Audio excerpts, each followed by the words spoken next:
Salut, vous vous portez bien, j'espère. Nous poursuivons aujourd'hui avec la deuxième section du livre de Charles Taylor, Multiculturalism and the Politics of Recognition, qui traite des plans de familiarisation des discours de reconnaissance. Le discours de reconnaissance nous est devenu familier sur deux plans.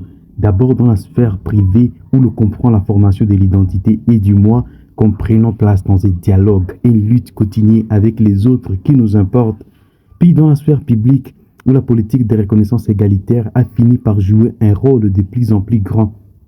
Taylor note deux significations de la politique de reconnaissance égalitaire, passablement différentes, mais respectivement liées aux deux changements décrits à la première section.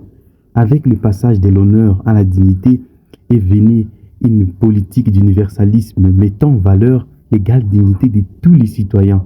Et le côté de cette politique est l'égalisation des droits et des attributions. Ainsi, la chose à éviter à tout prix est l'existence des citoyens de première et de seconde classe. Le détail des mesures actuelles justifiées par ce principe a grandement varié et a souvent fait l'objet de controverses. Pour certains, l'égalisation a affecté seulement les droits civiques et les droits de vote. Pour d'autres, elle s'est étendue à la sphère socio-économique. Dans ce sens, des gens que leur pauvreté empêche systématiquement de remplir la plupart de leurs droits de citoyens sont estimés avoir été relégués à un statut de seconde classe. C'est à quoi il faut nécessairement remédier à travers l'égalisation. Toutes les positions, même les plus réactionnaires, sont aujourd'hui sont aujourd'hui défendues sous les couleurs de ces principes. Par exemple, dans les années 60, aux États-Unis, les mouvements des droits civiques, avec notamment Martin Luther King Jr., ont remporté une importante victoire en obtenant aux Noirs le droit de vote.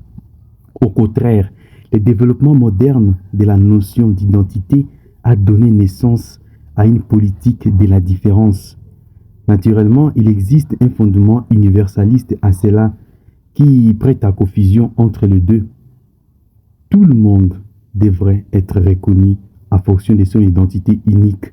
Mais la reconnaissance signifie ici quelque chose d'autre.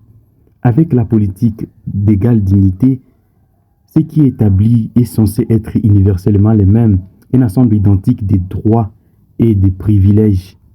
Avec la politique de la différence, ce que l'on demande de reconnaître, c'est l'identité unique de cet individu ou de ces groupes, ce qui le distingue de tous les autres. L'idée ici est que cette distinction a été ignorée, passée sous silence, assimilée à une identité dominante ou majoritaire. Cette assimilation est le péché majeur contre l'idéal d'authenticité. Par ailleurs, la politique de la dignité égalitaire est fondée sur l'idée que tous les êtres humains sont également dignes de respect. En ce sens, pour Emmanuel Kant, ce qui exige le respect en nous est notre statut d'agent rationnel. Ici, c'est le potentiel humain universel qui est relevé comme digne de valeur. Dans cette perspective, dans un contexte interculturel, une exigence plus forte se fait jour au XXe siècle. Celle-ci accorde un respect égal à des cultures, à toutes les cultures effectivement développées. Sauf que, à cette époque, être développé signifiait passer dans la moule de la culture occidentale, ce qui est inacceptable pour les philosophes canadiens. Il décrit d'ailleurs une affirmation de Saul Bellow qui dit « Lorsque les Zoulous produiront et Tolstoï, nous les lirons ». Selon lui, cette déclaration n'est pas simplement une manifestation de l'insensibilité de Bellow à la valeur de la culture zoulou, mais c'est la quintessence de l'arrogance européenne. L'exigence d'une reconnaissance égale va donc au-delà d'une reconnaissance de la valeur égale de toutes les potentialités humaines, mais arrive à inclure l'égalité de la valeur de ce que toutes les cultures ont effectivement fait de ces potentiels. Cela crée aussi un sérieux problème. Ces deux politiques, chacune fondée sur la notion de respect égal, entrent ainsi à conflit. Pour l'une, c'est-à-dire la politique de reconnaissance égalitaire, les principes de respect égal impliquent que nous traitions tout le monde en étant aveugle aux différences.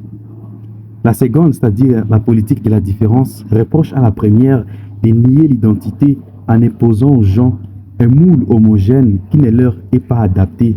Ce moule, prétendument neutre, est en réalité le reflet de la culture hégémonique.